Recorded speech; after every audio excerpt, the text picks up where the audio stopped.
Yeah, my name's Diz. Yeah, we're out here with Demand Utopia. We are a social ecology focused organization that's out here promoting direct democracy ecology. We have to take back and build a reconstructive vision of society. So we are here with our beautiful sunflowers to say, you know, we're going to suck up the toxins of this fascism wave of white supremacy and start imagining a better world. Because the right wing is offering us dystopia, building walls, things that we never thought were possible. So we're out here saying that we have to start getting more imaginative and imagining the world that we want to live in and start pushing forward while defending.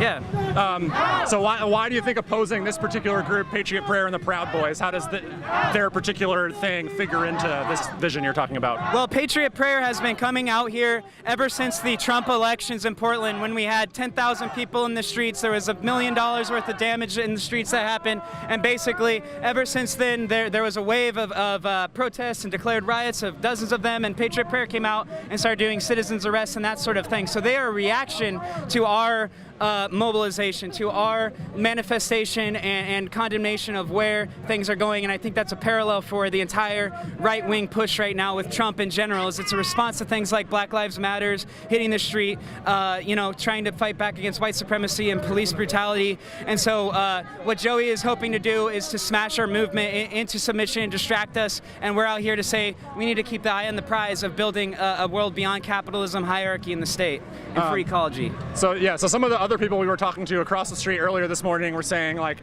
oh, like we're not racist, we're not fascists, like we're not down with that or whatever, and so basically being like that's misinformation.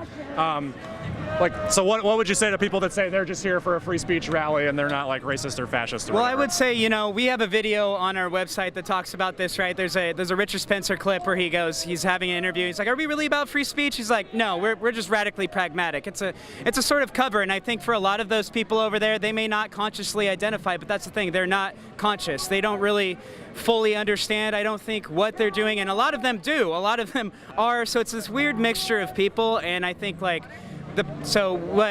rather not they say how they identify politically. At the end of the day, what they're standing for is macho patriarchy, you know, street violence, for you know, beating the heads of immigrants down into the concrete. Some of the things that they've talked about at their last rallies. So rather not they however they identify.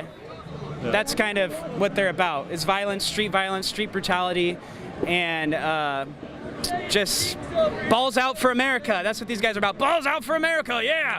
We love this country, ooh, you know, ooh, chest beating stuff. So, you know, like, they just don't want it. They want to maintain their position as the male breadwinner, but they don't understand the systems, so, yeah. Is there anything else you want to talk about?